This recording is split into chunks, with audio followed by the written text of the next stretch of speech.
श्री राम दोस्तों, हर हर महादेव। हम मंजू मिश्रा अपने यूट्यूब चैनल पर आप सबका स्वागत करते। आशा करते हैं कि आप सब बहुत अच्छा हुई हैं, स्वस्थ हुई हैं, मस्त हुई हैं।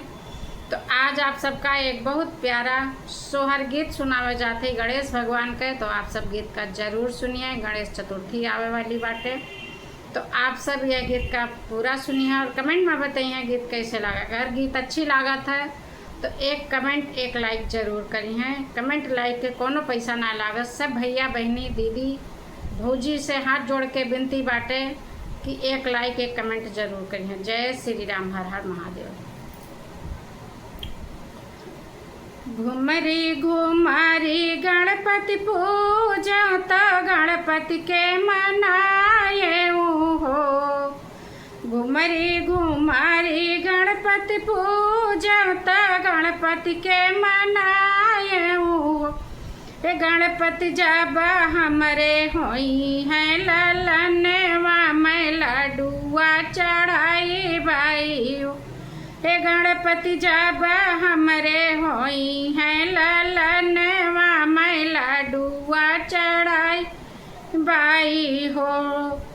अंगने में बैठल सासु ते बहू वायर जय करे बहू वायर जय करे हो। हे सासु जब मोरे रहोई है ललनवा में लडुआ चढ़ाई बाई हो।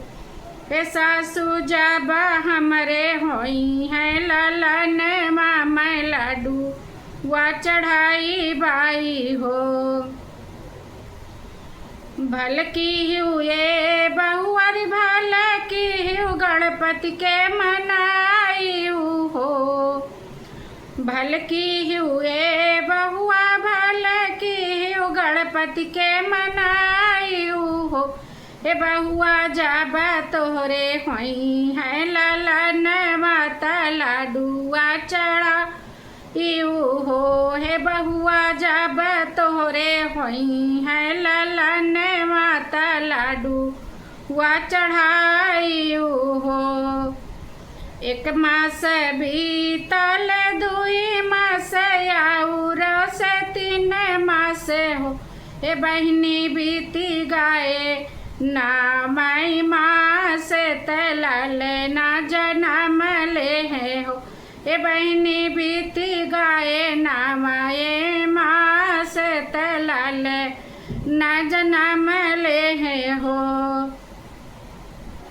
बहिरे से आई है सासु ते बाहू से अरज करे बाहू से अरज करे हो। ये बहू हरिया भैले तोहरा ललनवा लडुआ चढ़ावाऊ हो। ए बाहू अब भैले तोहरे ललनवा लडुआ चढ़ावाऊ हो।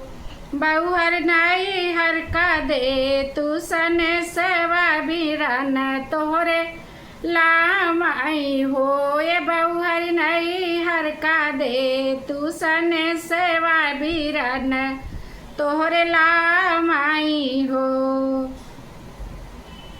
पेड़वा पे बैठी कोयलिया सर बेगुनिया गरे हो।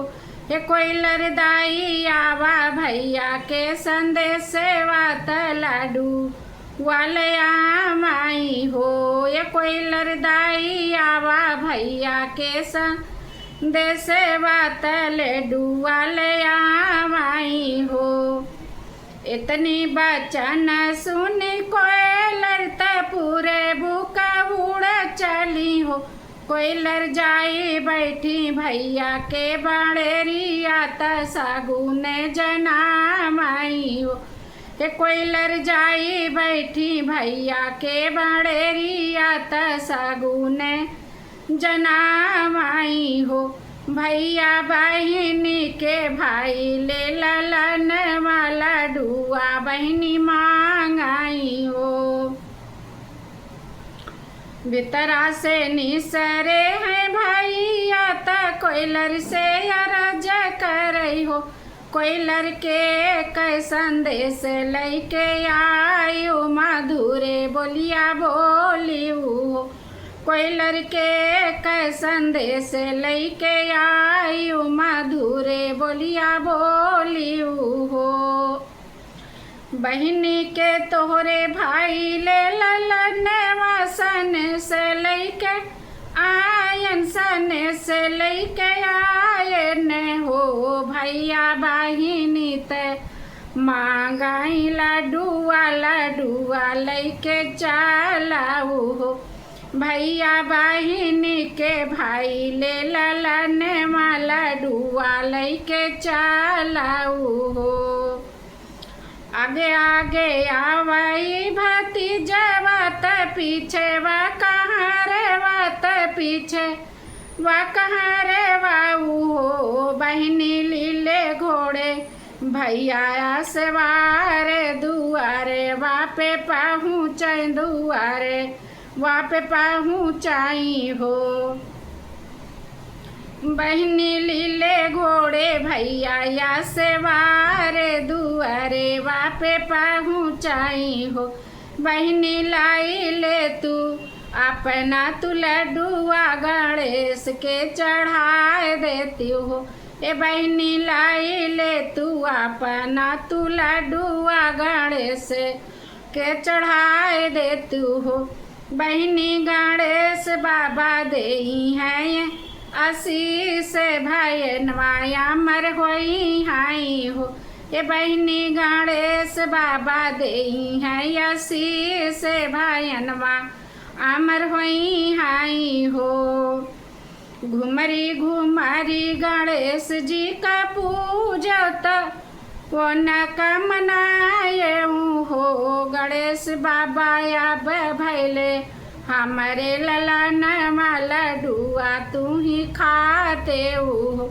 ए बाबा अब भैले हमारे ललन लड्डुआ तू खाते हो। जय हो गणेश जी।